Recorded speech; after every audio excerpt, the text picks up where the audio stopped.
him my impress for the day. I thought it was so good. Like, he was literally everywhere and anywhere across the map. It felt like he was a second jungler, and it was just insane. I think he missed like 2 bubbles in the whole game. It's going to be exciting to see. And I mean, this bot lane in general, like Udapon and Harp, they've been arguably just like, well, Udapon is a lot less so just because of how stacked AD carries are in general. But Harp is that player that no one really argues. When you talk to one another as like in the LJL circle, and we're trying to like, okay, where are you ranking people? We're starting to get into that place now where we're doing our all pros. But hey, AXIZ actually starting to get a bit dicey, maybe? Ooh, a nice little dodge there from Yaharon keeps him safe. And to be fair, we did note him down as a guy that just does not die. You know, he is very difficult to kill as Harp is pulling away the blue buff. I'm not really sure as to why. Maybe to give a little bit of space. Maybe makes it harder for the reset. But Swamp's going to take the blue buff. They'll know about it, though. So they potentially will change their pathing. Still could invade, although... No, still doesn't care. We're going to get junglers meeting here, and Yaharong isn't actually moving around to rotate, and neither is his bot lane either. So Steel is just kind of... He lost out on a wolf, but has now chased out Swamp. And Swamp, you don't win the 1v1 against a red buff, by the way. So you should play a bit scared. I'm very confused what's currently going on here, because one of the lanes somewhere should have moved, and it looks like AXIZ are actually getting priority. Oh, Draven going aggressive here. Sang-Chu, couple Raxes, one more. We'll do it. He gets the first blood. Let's go, Draven. And this is what happens when you just have a losing bot lane in the first early stages, because Draven is not a champion you want to fight at level 1. He's one of those few champions. And a Nautilus technically has 2 abilities early game. It always feels like that with the stun, with the hook. It's just so obnoxious. And early game, this is just AXIZ setting the tempo. So let's see how they can run with this. My assumption is they're going to just try and push turret plates, and we're going to have to inject a lot bot lane. But this was all from Dicey lining that hook onto Harp, and then just full aggression just going straight onto that fish. Sashimi is being served in the bot lane. And it's bold out here that you think you beat a Draven level 1. You know, that doesn't happen, okay? He is just the difference maker.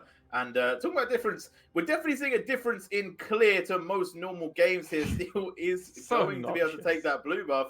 As neither of them have done 3 camps yet. Oh my god, I didn't even acknowledge that, actually. Jesus. And Yaharong's come around as well, just to cause more issues to Swamp. It's like, you gank me, I gank you. Swamp now has to leave the jungle. DFM are going to be able to take the top side of his jungle. And this Snapping still quite far ahead now. He's up 2 camps. He's up a level. He's definitely going to start controlling the rift. As Ebby taking the Skull Crab as well. They're really just trying to deny as much away from Swamp as possible. Yeah, and Yaharong's just massively being able to play around Mega Man as well, just understand the matchup. This is not a spot that you're meant to be seeing Silas's in. They're not meant to be able to get pushing into the lane. Normally they have to work a lot harder for that, and it's actually something that comes mid to late game. Mega Man just not managing this wave well, and look at that, just Swamp Steel immediately forcing Mega Man to go back, use his soldier. That's more cooldowns he doesn't have, and he needs to be using this to farm. Mega Man, not what we want to be seeing from you early game, and it's scary that they're getting double Scuttle Crab, that Ebby was able to get that Yellow Yoshi is just going to be pushed away. As I did say, this isn't a great matchup for Sejuani. He reset. He used his TP. Go back. Ebby still hasn't gone back yet. This is real He's bad. done him dirty as well. Steel has done him dirty. He's left 1 wolf in the wolf camp. That's staying level 1 until Swamp goes and clears it. This is rough. This is rough for Viego. I mean, this is what he gets for invading on Steel. This is part of your tax, right? Like they're not going to take it down crying. Like DFM are going to respond. They're going to find the spots where they can really cause micro advantages. And hey, if you don't have a wolf camp coming up when you expect the timer, that's going to cause bigger issues in the long run, because then potentially what else are you not missing, or what else are you missing on the map, and where are you potentially falling to the wayside? And this is what DFM are so good at doing, and it's why they are our tied top team, and that's why they've represented us so many times, and why we've got such high hopes for them going into potentially being worlds. I don't know how I feel about this dive. This is very early on. We'll have to see. It depends on the bubble, I think. Harp gonna just walk away as Uspawn tries to run out of there. Does flash, does dash. Now Swamp gonna go aggressive, but they do have Steel here as well, who is causing a bit of a problem. But Draven going aggressive. Sangchu needs one more axe, gets one. Now can he get two? Steel's going pretty low as well. He might get him. He doesn't get him though. Steel picks up the kill. Oh! It is the heal. It's gonna be enough for DFM. And Draven almost picking up the execution, but it's not going to be. DFM taking control over the bot lane. And all that tempo that AXIZ had set themselves up for, it wasn't going perfectly for them. You already highlighted the jungle issues that they potentially were going to be going into. This is where it's like, okay, if it works, it's great. But the issue is Dicey doesn't start out with the tanking, right? At the very beginning, it's just Swamp that's taking so much of this oppression from Udapon at the moment. Completely bursts him with that. And now Udapon actually kind of finds himself in a weird spot. The reason is he should have actually gone to the top side. He should have gone north, straight to the turret. He probably would have escaped. The issue is if he had done that, potentially they don't get enough time. He didn't have any of his summoners because he had used them to try and actually put himself in that spot to maybe survive. And currently, yeah, he's about a wave down on CS, and it's probably going to be a second wave down in actuality. But I think Ebby's about to cause an absolute nightmare as they are in the cage at the moment. Yeah, in the realm of death they did go. Yellow Yoshi is still alive though. Hasn't gone down just yet. Ebby so healthy though, and Steel now walking up. Yellow Yoshi, you are just not in a good situation. You're gone.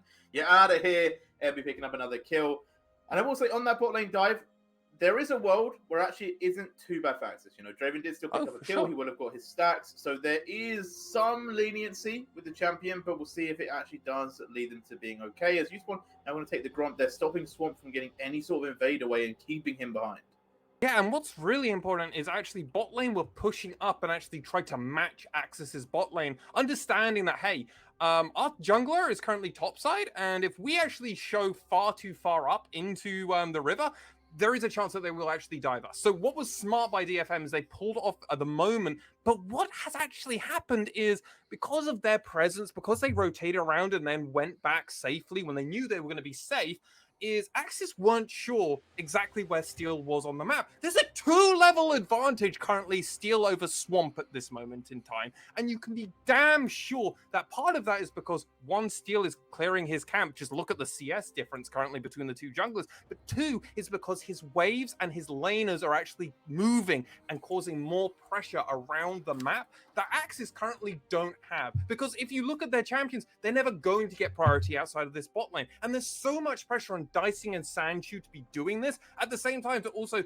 at the same time to make sure Lucianami doesn't fall ahead. So there's a lot of moving parts here for AXIZ to manage, and at the moment, sadly, it's more of a mismanage. Yeah, so far it does feel like Sangchu is kind of holding their mantle. It's basically going to be their way to win this game. Swamp being this far behind is very worrying. Obviously, Viego is a bit of a snowball champion, and so far he's not able to really impact the lane. And the biggest problem with it is that, as we've seen on that bot lane, when it becomes a 3v3, there is no contention. He can't keep the slack from just causing problems to the Draven. Well, and remember, they drafted a Sylas. Like, DFM were pretty transparent with this Sylas pick, and then you drafted a Sejuani into it. Like, at any moment in time, if it's like, okay, Sangchu is the one issue for our whole team, steal Sejuani, ult into them, probably going to win. Grab Nautilus, ult the Draven, probably win. Like, DFM have a lot of options. Put him in the Death Realm, we'll do it that way. Hopefully land a bubble, maybe Tidal Wave. Like, DFM have a lot of weird, unique options on how to control a team fight.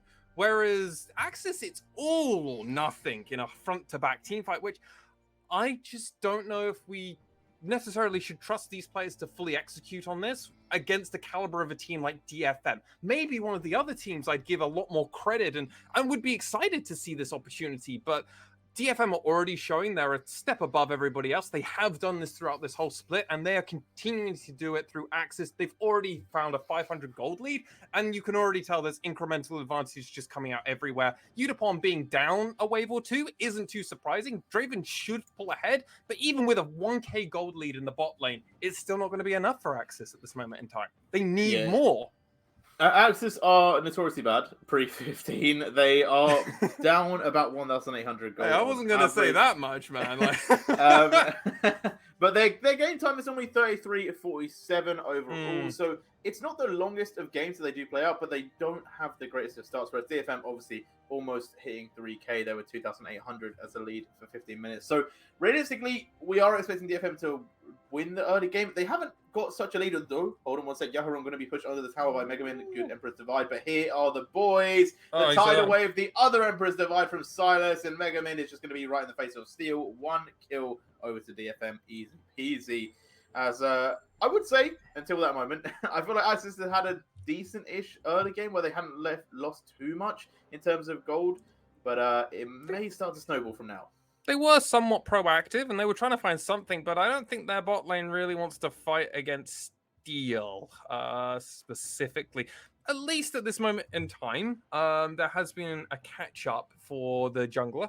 Swamp has now caught up with Steel, but I have to imagine if we could see experience at this moment in time, Steel is probably very close to 8, where at the moment Swamp isn't quite there. But that's rather redundant at this moment in time. When you start looking at the gold, start looking at item breakpoint, Steel is very much close to getting their first mythic, and probably is going to be one of the first people. Actually, no, Ebby, just as I was saying that, completes their mythic, is teleporting back into lane, and we haven't had to talk much about Ebby, but he's quietly got the most amount of solo kills in the league.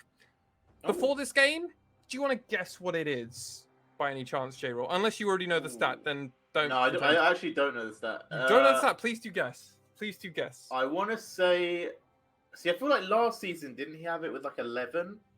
So I'm going to say 8. He has just hit 20 solo kills. Oh, damn! This season alone. Okay. On average, he'll get a solo kill a day, basically. About 1.9 he gets per game. Damn. Ebby is quietly, like, Yaharong is like that weird kind of like, he is fighting to be the #1 carry, the #1 person. But when you have a player like Ebby, it's so hard to make him the MVP, because I look at it and go, man, Yaharong's so good at League of Legends. And you just go, but Ebby just kills everybody. Like, there's no one close now to Ebby, and it's scary. It's still just... I don't really know what is going on in this game. Why is there so much jungle interaction from non-junglers? I don't know why Sejuani was taking Grump there. That was a bit of a weird one. The Trundle just walks in, and Yoshi's like, no, the Grump must die. You know, it must be mine. I cannot leave this Grump. And yeah, well, he paid the price for it, which I think is not worth. But we'll see. Who knows? Maybe I know something that... Well, maybe they know something that I don't, as Megman going to be knocked up there. But on the right side of the pillar for himself, so he won't get dove. And I'm still just trying to process what we just witnessed, because it felt like Steel just like 2 auto-killed Yellow Yoshi from like 30% health. Like, that's a non-negligible amount for a Sejuani to have. It's normally about 400-500 HP at least. And okay, we're back to the old Ebby proxy farming. This is a famous thing, honestly. I don't know if you quite caught all of this history when Ebby used to do this on set, like notoriously all the time around set's release. This is old school Ebby. Ebby's always done this. Has he ever played Singed? You know what? I actually don't think... I've never watched this Ebby Singed game, but it would be the perfect champion for him to pull out in troll sets or troll moments. Yeah, I feel like that would be like... Essentially like a good proxy, you know? I feel like... Because also Singed used to have some good matchups. Singed into Camille was a pretty good one. Yeah, that was actually a weird corner case one. So, I don't know. Maybe. Hopefully one day I get to see Ebby play Singed. That's what I'm hoping for. Alright, so if you ever see him play it, it's a first time. Because I just quickly checked. He's never played it, according to GOL. So, they're normally very reliable with their stats there. So, we'll have to look forward to it, J-Roll. I hope you're here for it. It will be a catastrophe if you're not, mate, honestly speaking, because you've just brought up the champion as well. But the current... looking at the current game state... what's going for AXIZ at the moment is DFM haven't actually got any map control fully yet. And if you look at the mini-map, it's just Axis vision, they've just thrown down all of the pink wards. Everything's going there. We've got Dicey doing the old sinning mode of every time you buy a control ward, you buy 2 and you just throw all your money at it. And then Harp is like barely even throwing money into it. He's just going around clearing things along with Ebby and Steel and Yaharong, who have all gone for sweepers. So it's actually just free money for them. And talking about money, obviously we have to talk about Draven, right? It gets the stacks, get free money. I also really like this build. I don't know why this has become the normal build, but Essence Reaver into the Eclipse, it just hits hard. But I will say I am partial to an old school crit Draven build. Obviously, there's been like a lot of different builds, right? There used to be the Ghost Blade with the Merc Scimitar. Then we had kind of the crit Draven. But I am wondering, is this potentially the best Draven build like there's ever been? Because it does hit pretty hard, and we're going to see if he can really make this one work in a team fight, as we are going to see the TP, but it's cancelled by the side. It's going to be a 4v4. Now Draven going to have to walk away. We are going to see the Cullen come through this team, as Ebby forcing them to flash away in the death realm. He has taken Swamp, and Draven not able to really get into this fight just yet, looking for the opening, gets a bit of damage onto Steel, but they've already taken down one, and Dicey will be next. DFM just running through this team with such ease. And the funny thing is, they also get the kill all across the map. The Sejuani's been thrown away, so she can't even defend for this turret. And DFM are just starting to suffocate AXIZ. In all fairness, I expected this to go faster. So I'm kind of good job, AXIZ, for not rolling over. Especially, you have proactiveness in the early game. This is a good sign for these players. And ultimately, J-Real, while we're probably not... Oh no, Sanctuary. Yeah, this is rough. This is rough for Sanctuary. You know, he's going to try and kite this one out. There is no kiting. You know, you're getting slowed perma. There's a bit of damage from Ebby, and goodbye, Drake. I was going to try and build up the players. I was like, this is their last chance on the stage. We might not see them ever play again in the LJL, so go out with a bang, show your proactiveness, show that you really wanted to try and do your best at every single moment. And then we see something like Sanctuary just wicked up lane without any vision on the map, and your whole team's vision that you just placed down for that Rift Herald fight, which they did at least get the Rift Herald. That was their consolation prize. But J-Real, this team fight was really weird, honestly, from AXIZ. It felt very slow. It felt like, you know what? It felt like we were watching a slow-mo run from DFM, because they were taking their time to get onto the targets. But it didn't matter. They were just walking forwards. There was no contention really. Like, yeah, okay, a beautiful tidal wave once again from Harp.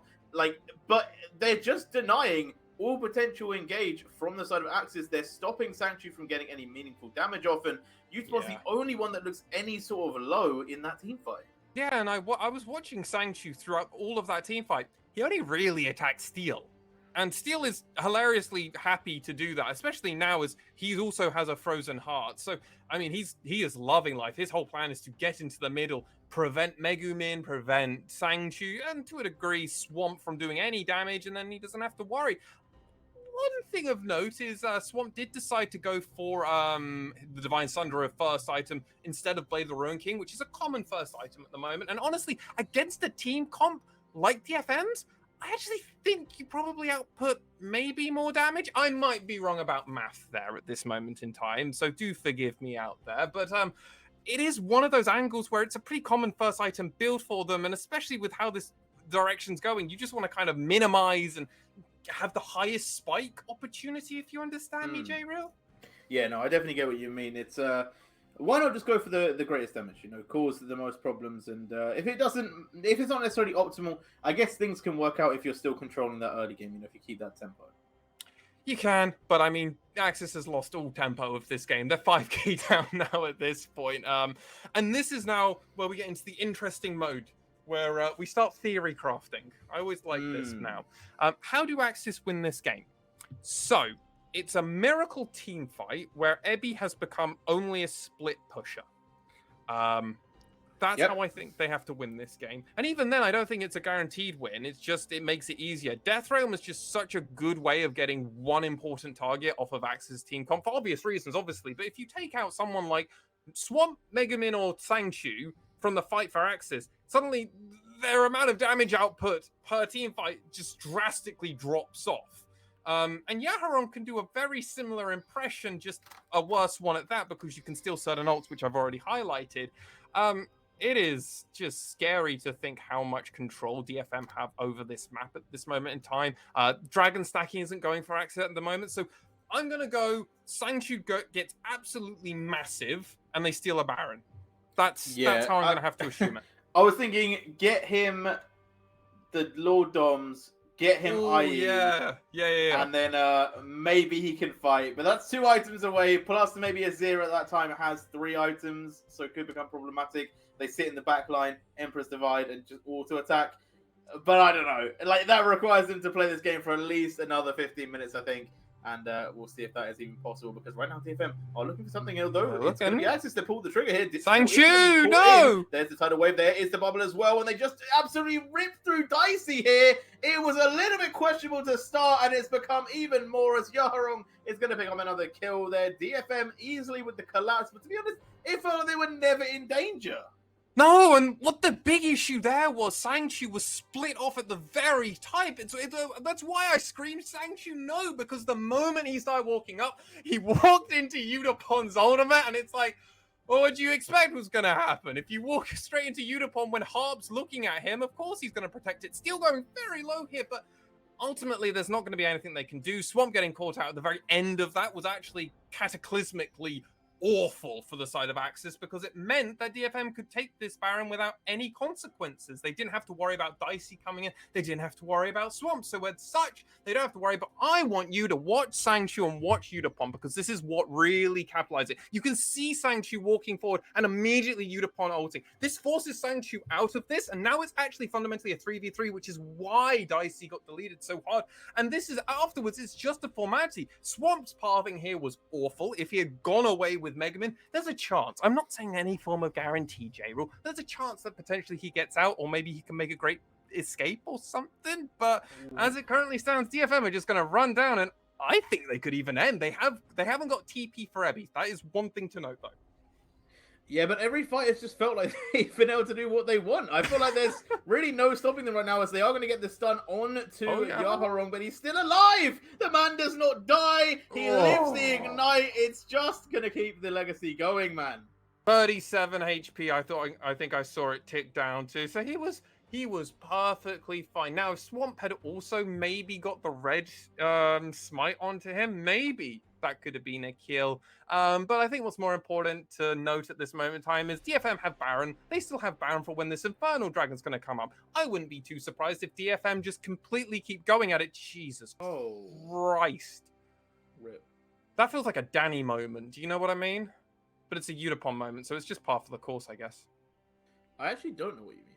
Oh, so you know how Danny just has those random mechanical moments that looks really cool, because we never get to see any good mechanical moments in LCS? Yeah. That's where I'm going with this. Okay, get you. I'm just a long-time LCS fan, and anytime a player does anything remotely good, I'm happy. It's been a hard few years, mate, as an LCS fan. I feel like though Ebby is weirdly in the middle of an interesting spot. Megaman able just to shuffle out of here. Okay. That's a pretty heavy burned ghost as well. Okay, he was really committing to that one, but I feel like he didn't go all the way. You know, he could have ulted. But I guess he just wasn't in range, maybe? Either way, I don't think it's going to make a difference. This is the thing. No. This is the feeling for the game right now, and this is what's a little bit sad for AXIZ, you know? It feels like DFM can kind of do what they want, and they don't really lose out for it. But AXIZ drafted themselves into this, buddy. Yeah, and now they're paying the price. Like, another team fight again. Tidal Wave is used, but they're able to walk forward. They're able to put pressure onto Swamp. He's now half HP, which means he has to back away. Sangchu almost going immediately down to the culling there. The bubble going to go slightly wide, but again, damage put down. They're forcing onto the tower. They're now going mid. DFM just have all the control in this game, and there is so little that AXIZ can do about it.